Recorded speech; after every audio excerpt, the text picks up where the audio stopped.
In Yugoslavia, mothers demand their sons stop fighting. The airline disaster that almost happened. And two former POWs reflect on the meaning of freedom on this 4th of July. This is the CBS Evening News. Harry Smith sitting in tonight for Dan Rather. Good evening. While Americans are celebrating independence and peace, the people of Yugoslavia are on the edge of civil war. A shaky truce is holding in Slovenia and Croatia, but there is no resolution of their bid for independence and no answer to the question, who is in charge? Martha Teichner is in Yugoslavia. At least for today, Yugoslavia was reunited by its mothers, something all the generals and all the politicians haven't been able to achieve. In an extraordinary crusade, they came to Slovenia from every one of Yugoslavia's republics to do one thing, to end the fighting by taking their soldier sons home, even if that means desertion from the Yugoslav army. I don't want to fight against my people. But for many hardline government soldiers, to be told by their mothers to desert was shocking and confusing after being praised by their officers as heroes for trying to crush Slovenian resistance. Yugoslavia's mothers have become a moral force in the conflict here. They are being credited with saving the country from civil war, their determination bordering on hysteria. If you have children, you know what we feel. If you're mother. No sleep, no eat, cry every day, every night. Izeta Durmic has no idea where her son is. He's 18.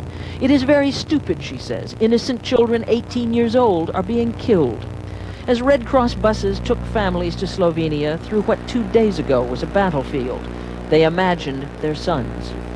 Slovenians, too, feel sympathy and sadness. They are unwilling to accept that the dead soldiers were actually the enemy. The burned-out tank has become a morbid tourist attraction. Today, this man and his wife finally dared to come and look at it. They live in the White House on the hill. They watched the battle, and it terrified them. Davorin Djordjevic was a captain in the Yugoslav Army Reserve until this happened. Ex-Yugoslav Army. For me, ex-Army. With a ceasefire barely in place, all sides have begun issuing new threats, setting new deadlines for conditions they know cannot be met. Martha Teichner, CBS News, Slovenia. Former Soviet Foreign Minister Edward Shevardnadze accused the communists today of setting up a kangaroo court to investigate him and other dissidents. Just one of the reasons why Shevardnadze is abandoning the party. Jonathan Sanders has more from Moscow. After 43 years in the Communist Party, Edward Shevardnadze, one of the key architects of reform during the Gorbachev era, is quitting. It is another hammer blow against the Communist Party's crumbling prestige and authority. Shevardnadze resigned as foreign minister in December. Tuesday, he joined other prominent Soviets in announcing the creation of a new democratic political organization, which may ultimately become an opposition party. We must stand up against dictatorship, he warned. We must unite with everyone committed to democracy. Shevardnadze no longer believes the Communist Party is capable of reforming itself. His patron, Mikhail Gorbachev, evidently disagrees. He is still the party leader, still fighting to get the party behind economic reforms. Some think it's a futile task. He should probably join Shevardnadze in his efforts to find some new political entity, some new political coalition.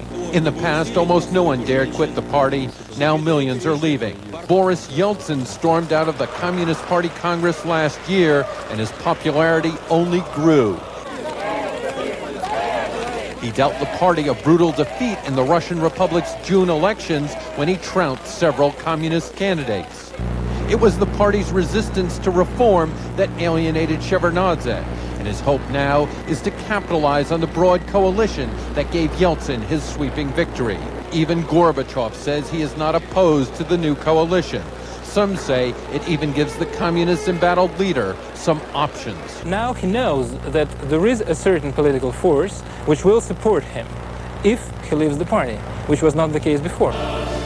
While Gorbachev still claims to be fighting to preserve the Communist Party, many wonder if his frustrations with conservatives will soon make Gorbachev a former communist too.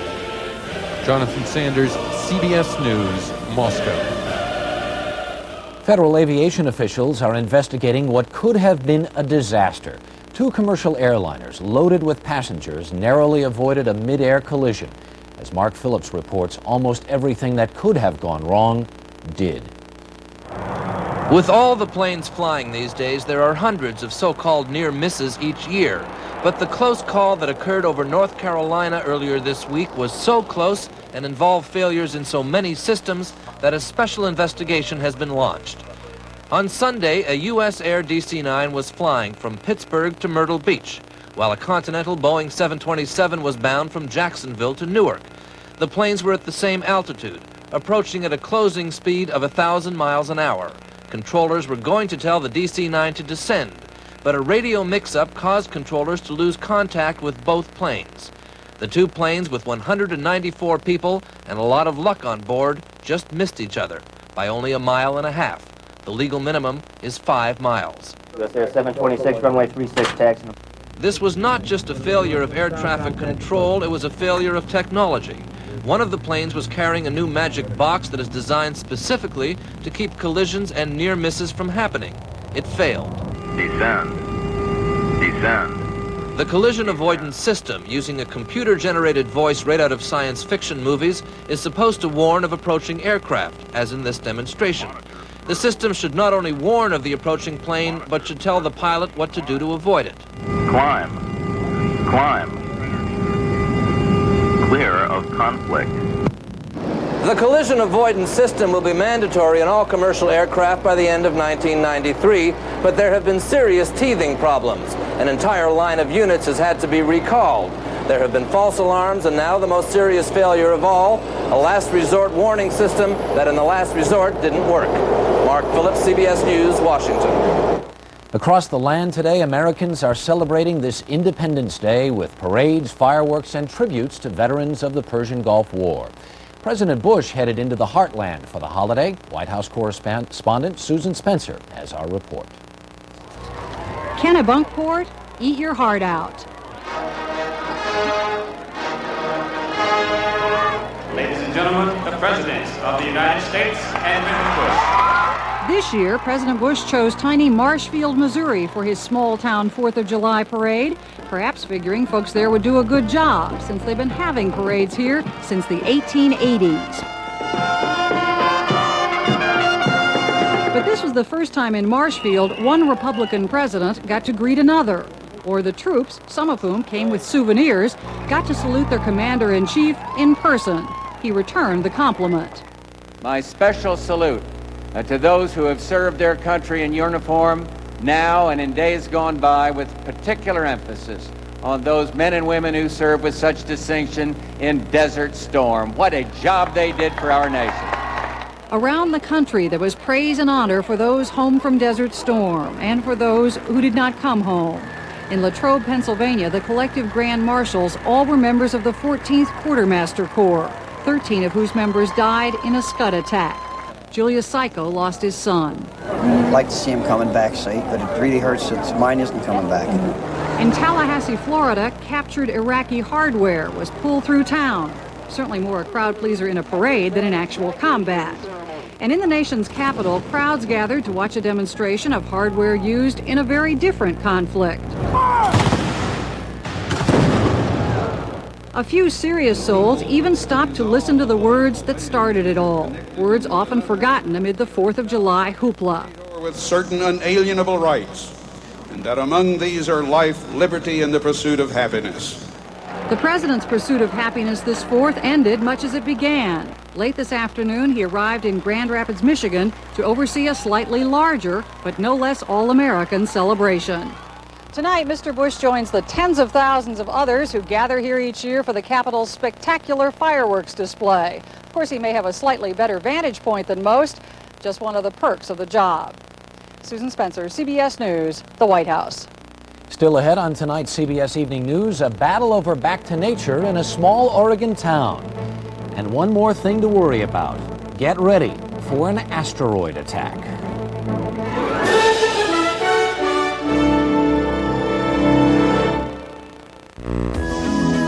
We've just found a way to make Nabisco spoon-sized shredded wheat even better.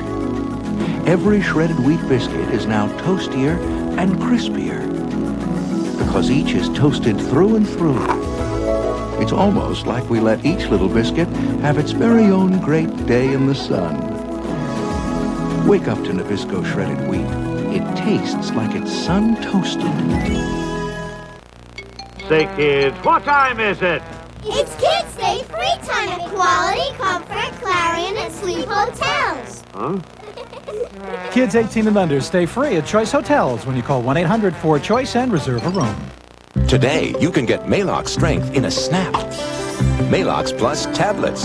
So fast, if you take them now, they'll start working now. Maalox Plus tablets are fast stomach therapy. President Bush said today the UN Security Council is about to get tough with Iraq unless it provides access to all suspected nuclear facilities. The UN is sending another team of experts to Iraq to continue the search for nuclear-related equipment. In other developments making news around the world tonight, in Lebanon, 4 days of fighting between the army and the PLO came to an end. The PLO agreed to remove its heavy weapons from the country and allow the army to take control of southern Lebanon.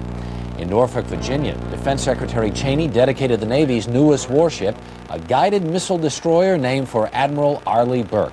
And at Wimbledon, 15-year-old American Jennifer Capriati, the youngest woman to make the semifinals, lost to Argentina's Gabriela Sabatini. Sabatini will face Steffi Graf of Germany in the final.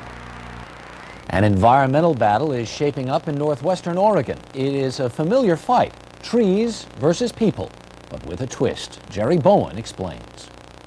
The Columbia River Gorge is so massive and spectacular that most everything else seems tiny by comparison. Tugboats like toys, freight trains like models, and hamlets like Bridal Veil, Oregon, very tiny. But apparently not tiny enough that the 22 townspeople, a few families and confirmed bachelors, and the dozen or so houses here are simply too much for a wealthy San Francisco environmental group. The Trust for Public Land bought the old logging town and its abandoned mill for $750,000 from its sole owner, and now the Trust wants to give it back to nature. Well, we see a really blighted area in the middle of the National Scenic Area, an area that I think has tremendous potential to be restored, to roll back the clock. That's really what we see. Unless the Indians were out there taking pictures, I don't know how they have an indication of what was on that mill site. The historic aspect is being ignored, and it needs to be preserved. The town was named for the nearby waterfall, which still draws tourists, and the name is known the world over because of prospective brides who send invitations here, sometimes over 1,000 a week, to the second smallest post office in America. This is the only postmark in the United States that says bridal. But it was logging that first brought people here and built the company town and wood frame houses that generations of families have lived in, and a few still call home. What are you going to lose if you leave here? Everything, my whole life. I've been here 23 years. I have roots, you know. I just don't know where I'm going to be after this. Nothing would be as good as this. Few things are as good as an hour at the Bridal Veil Horseshoe Pits. And name another place where Harry Scott can put a cow skull shrine on his front porch. He did it to drive off door-to-door evangelists. He didn't figure on park-worshipping environmentalists. I mean, there's a park right there, there's a park right up there, there's a park right over there, there's a park right down there, there's another one right down the road. We're hip deep in parks around here. We're hip deep in parks in some areas, but what we've got here is essentially an abandoned log town, an area that back in the 40s was flourishing, but stopped 50 years ago. It is kind of a rural slum, but still the same, we love it. Will tiny Bridal Veil survive? The answer depends on one's vision.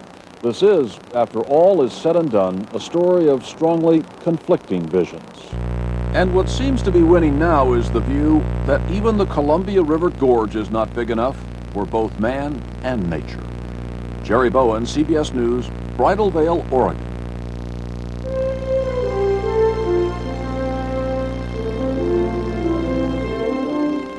Like to try Total? Mom says grape nuts. Hope you're hungry. It takes 4 bowls of grape nuts to get the vitamins in 1 bowl of Total. Total has 100% of a day's supply of 12 vitamins and minerals. You tell her. Total, 1 bowl, 100%. Because sometimes the day ends and the pain doesn't, we're introducing new Tylenol PM. It's more than relief. It's relief for those times when you can't sleep. Tylenol PM has extra strength Tylenol pain reliever to help stop your nighttime aches and pains, plus a gentle ingredient to help you sleep, so you can wake up refreshed in the morning.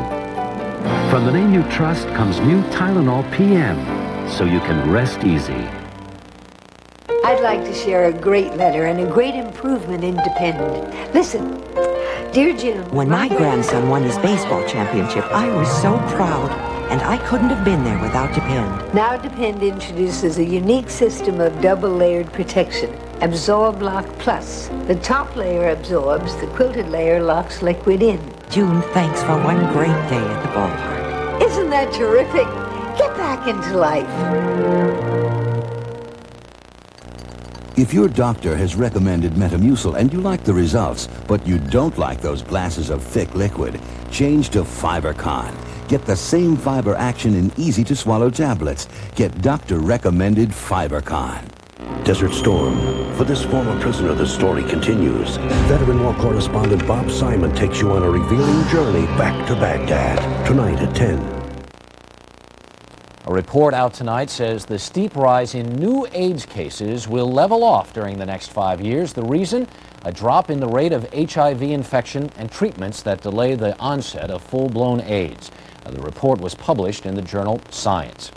Some astronomers think Chicken Little just may have been right. They believe the sky really could fall. David Dow reports. Scientists scan the sky for an object that could end life as we now know it.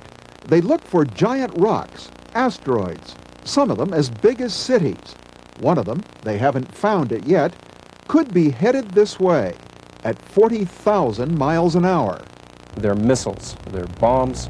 When they hit, they will produce explosions that are enormous compared to anything we have at our disposal today.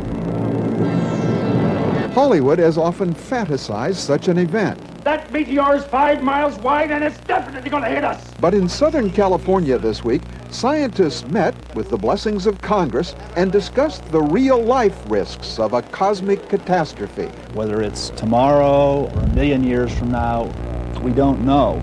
But that it's going to happen is certain. Fears of a killer asteroid were once dismissed as scientific paranoia. But recent events have turned the paranoia to prudence. First, there are the dinosaurs, the growing belief that it was an asteroidal hit that wiped them out 65 million years ago. Then there are the near misses, including a streaking meteor, a house-size asteroid fragment that buzzed the Earth in 1972, to the delight of amateur photographers. Scientists can also view the real thing, an Arizona crater carved by a direct hit 50,000 years ago. You would have seen an enormous bright flash in the sky. In fact, it would have been a flash like looking at a nuclear explosion. Scientists say your chances of dying from a doomsday asteroid are about the same as being killed by a tornado. But it doesn't have to happen at all if science borrows a scene from Hollywood and begins planning a counterattack. To perhaps go out and try to move the asteroid just a nudge so that it misses the Earth instead of hits the Earth. And such a miss, say scientists, could be the difference between a good picture and goodbye. David Dow, CBS News, Meteor Crater, Arizona.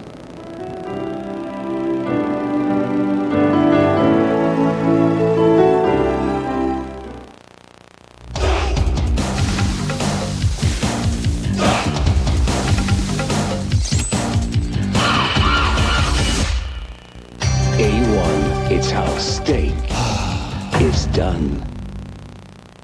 Red Lobster announces great new trios. Delicious trios you're gonna love, like our Atlantic Trio for just $6.99. Terrific. Or large butterfly shrimp, lobster Alfredo, and scallops. Love it. Or crab legs, juicy scallops, and shrimp. Let's go. Hurry, for a short time our great new trios start as low as $6.99. $6.99? That's incredible. Red Lobster for the seafood lover in you. Hey, Larry. Harry, that you? Long time no see. Fellas, please, I'm expecting someone. So? What, she thinks I'm a man of substance? Yeah, and what are we, three noisy guys? Well, no, hey, but I... Kellogg's Rice Krispies is serious stuff. You? Yeah, we're tops in complex carbohydrates. And it's fat-free. Fat-free? That ought to impress her. Well, you don't know this lady. Will soon. Oh, no. Ooh, interesting choice. Intelligent and fun-loving. Snap, crackle, pop, Rice Krispies. You know, there's nothing square about prunes. These Sunsweet pitted prunes are not only irresistibly sweet and bursting with flavor, they're also perfectly round. Only one prune tastes Sunsweet. The bullet went through his head. A child pulls the trigger, accident or felony. Verdict tomorrow at 8. In tonight's Eye in America, we're going to introduce you to an American with a special reason to celebrate freedom this 4th of July. He's a combat pilot who was shot down and held by Iraq during the Persian Gulf War. His story of courage and heroism is reported by another former prisoner, CBS News correspondent Bob Simon. When you're coming around the corner, you'll see this road, and you see it curving off, and you're going, that can't be right, and it's not. For Captain Dale Storr, it's a matter of routine. The pre-flight briefing, the last-minute checks on the tarmac, the taxiing towards takeoff into the Louisiana skies for practice bombing and strafing runs.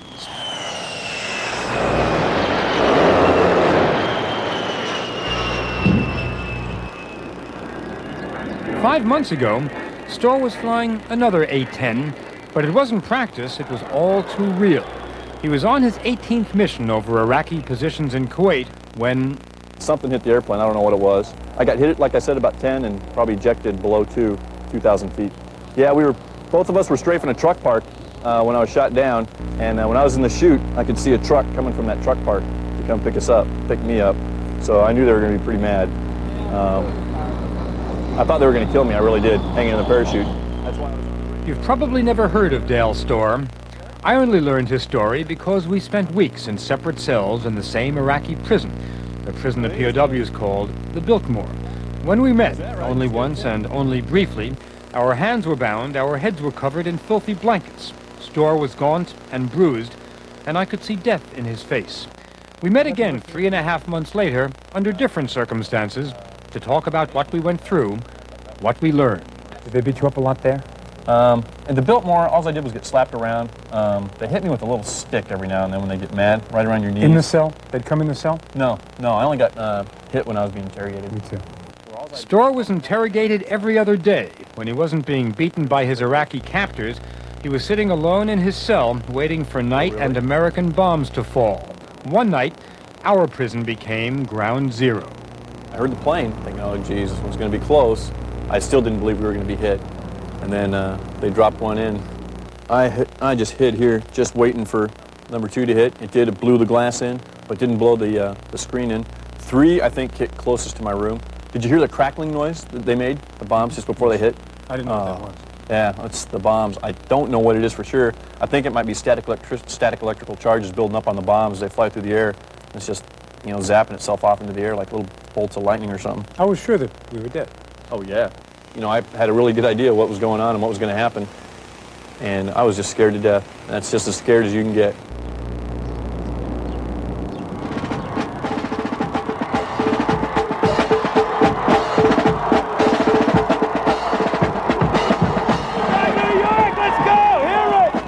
Wars breed heroes, and all the ticker tape showered on the men and women of Desert Storm has been a kind of mass hero worship. Ladies and gentlemen, give him a hero's welcome, Captain Dale Storr. Dale Storr has had his moments in the spotlight, speeches before admiring audiences, but his ordeal was a solitary profile in courage. There's a few things I've learned about being a POW. You can only get so dirty because then you just make everything else dirty. You can only get so hungry, and I've been there. I mean, they starved us for a month. You can only get so lonely. I thought I was going to die alone, and no one would ever know what had happened to me. And I know you can only get so scared. How do you feel? Great. Hard lessons, but Storr is a professional soldier from a family of professional soldiers. And surviving captivity is not, strictly speaking, his definition of heroism. You know, all the POWs, we've all talked about it. You know, we're not the real heroes. We're not any kind of heroes. We got shot down. You know, we're the ones who screwed up. And do you believe that? I don't think I screwed up, but I know I wasn't a hero. I mean, I was just out there doing my job just like every guy, and I didn't even get to do it for the whole war. Dale Storr may not think he's a hero, but the most important lesson he learned from the beatings and the bombings wasn't about heroism anyway.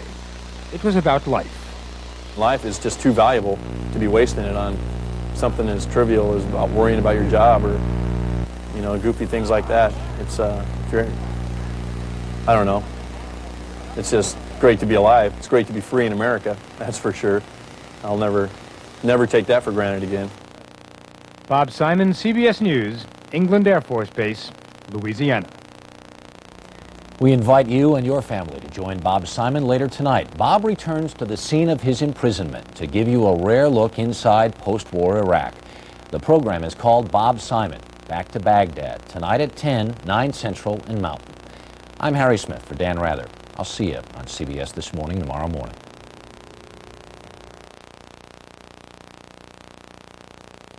Now you can ask Angela Lansbury about Bufferin. Angela, you've said on TV that Bufferin is effective pain relief. Is it really strong aspirin? I'll say it is. Extra strength Bufferin's the strongest dose of aspirin you can buy. 1,000 milligrams. Angela, how can Bufferin be so strong if it has buffers? That's a good question. I've learned the buffers don't weaken it. They just help prevent aspirin's stomach upset. Bufferin's great pain relief. Shouldn't you discover the strength of Bufferin? Not long ago, these women would have shied away from these hugs.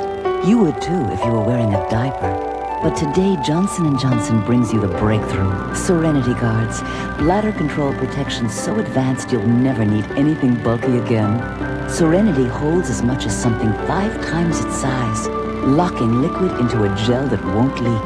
That's proven protection. So give yourself a hug for discovering Serenity from Johnson & Johnson. When you've got hemorrhoids, walking is hard. Sitting is worse. Anusol ointment has an anesthetic for the pain and itch. Does your brand? Anusol ointment has an anesthetic to take the hurt out of hemorrhoids. Today, there's a prescription-strength cure for athlete's foot. Lotrimin AF, the #1 prescribed athlete's foot medication available without a prescription. Lotrimin AF, the prescription-strength cure for athlete's foot. The doctor knows where it hurts. Dr. Scholl's unique 2-layer air pillow insoles. 1 layer for shock, 1 for comfort. You'll feel better when the doctor is in. Dr. Scholl's. Like a blowtorch in my gut. That's how bad my heartburn felt. I went straight to Riopan. Lab tests show Riopan Plus 2 starts neutralizing acid on stomach contact in 2.2 seconds. The blowtorch is out. Try new cherry flavor Riopan.